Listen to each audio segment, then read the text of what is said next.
and the 300 million year old stuff actually has a lot of fossils in it. The Devonian doesn't. And they're actually different kinds of rock.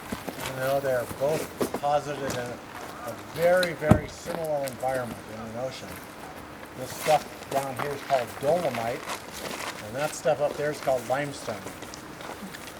And there's not a lot of difference to it, but it has to do with the depth of the water that it's deposited in. And the dolomite is actually a deeper, this is the stuff that was probably deposited in about 1,000 feet of water. Whereas the Mississippian stuff was probably in the 400 to 500 foot range. Now I assume, I keep talking about these oceans, and I just want you to know this is not like the Atlantic Ocean or anything like that. These are seaways that actually exist on continents, well, unfortunately we don't have any right now. Would you say like the Great Lakes would be something like that? No, the Great Lakes are actually freshwater, and these were all saltwater, but they were on the continents. And the reason we don't have any right now is because we have too much ice on the continent. Once we melt that ice, we will get more inland. inland. The Ariel Sea be one in Russia? The Ariel Sea is saltwater. Well, the Salt Lakes, like Salt Lake, is a remnant of these seaways, but unfortunately they're all blocked off, and so they're too salty. But normally, when the world is ice-free, as it normally is, you get a lot of these embayments that come up in the very low areas. So you can imagine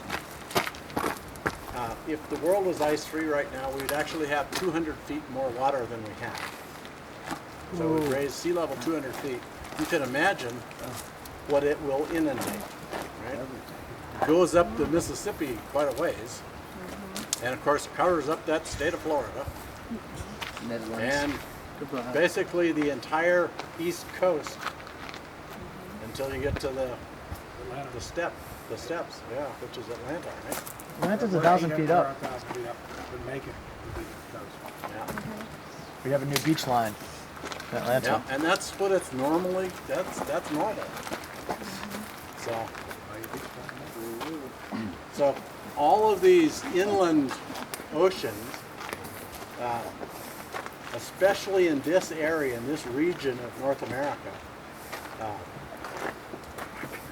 at the time, just to give you an idea of our funny continent,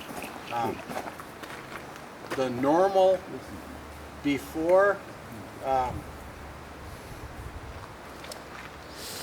well, 65 million years ago, I think it was even 50 million years ago, the west coast was Idaho.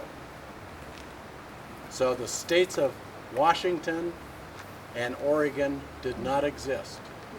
How about California? And California, basically everything west of the Great Valley is all brand new. So everything west of the Great Valley and Oregon and Washington are all basically the product of volcanism. And it's volcanism from oceanic plates. So it had nothing, it isn't part of North America. So if you have any friends that live in Oregon and Washington, you can always just tell them. They don't actually live on the North American continent. Where's my